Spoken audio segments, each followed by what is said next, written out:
Hello friends, இன்றைக்கி இந்த வீடியோவில் உங்கள் ரியல்மி மொபைலில் இருக்கக்கூடிய ஒரு சூப்பர்பான ஃபியூச்சரை வந்து பார்க்க போகிறோம். அது என்னென்னா, உங்கள் ரியல்மி மொபைலில் நீங்கள் லாக் பண்ணிவிட்டு அதுக்கப்புறம் மேலேருந்து கீழே ஸ்வைப் பண்ணிங்கன்னா உங்களுக்கு அந்த நோட்டிஃபிகேஷன் ட்ராயர் வந்து டிஸ்பிளே ஆகும். ஸோ இந்த நோட்டிஃபிகேஷன் ட்ராயர் டிஸ்பிளே ஆகிறதுனால பாசிட்டிவும் இருக்குது, நெகட்டிவும் இருக்குது. நெகட்டிவான விஷயங்கள் என்னென்னா, நீங்கள் சார்ஜ் போட்டு இல்லை ஆஃபீஸில் டேபிள் மேலே உங்கள் மொபைலில் போட்டு வச்சுட்டோ நீங்கள் வெளியே போயிடுறீங்க. அந்த டைமில் உங்கள் கொலிக்கோ உங்கள் ஃப்ரெண்ட்ஸுகளோ ஜஸ்ட் நீங்கள் மொபைலை லாக் பண்ணி வச்சுருந்தா கூட மேலேருந்து கீழே ஸ்வைப் பண்ணிங்கன்னா உங்கள் நோட்டிஃபிகேஷன் ட்ராயர் டிஸ்பிளே ஆகும்.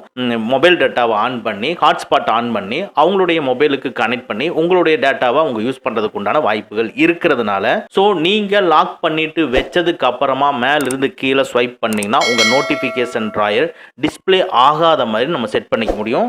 அது எப்படிங்கிறதா இந்த வீடியோவில் நம்ம பார்க்க போகிறோம். அதுக்கு ஜஸ்ட்டு உங்கள் ரியல்மி மொபைலில் செட்டிங்ஸை கிளிக் பண்ணிக்கங்க. அப்படியே லைட்டாக ஸ்க்ரோல் பண்ணிங்கன்னா நோட்டிஃபிகேஷன்ஸ் அண்ட் ஸ்டேட்டஸ் பார்னு இருக்கும், அதை கிளிக் பண்ணிக்கங்க.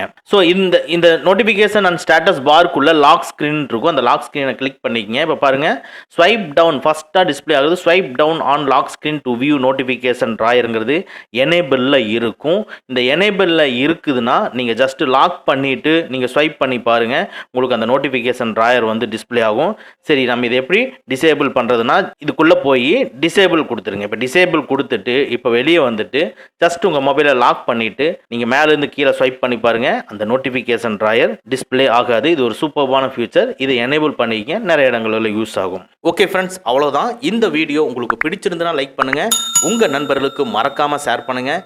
இந்த மாதிரி டெக்னிக்கலான விஷயங்களை நீங்கள் தெரிஞ்சுக்கணும்னா நம்ம சேனலை மறக்காமல் சப்ஸ்கிரைப் பண்ணிக்கங்க. கூடவே இருக்கிற பெல் ஐக்கானை ப்ரெஸ் பண்ணிக்க நம்மளுடைய அடுத்த வீடியோ உங்களுக்கு உடனுக்குடன் தெரிய வரும். Thank you friends, thank you very much. see you again in next videos.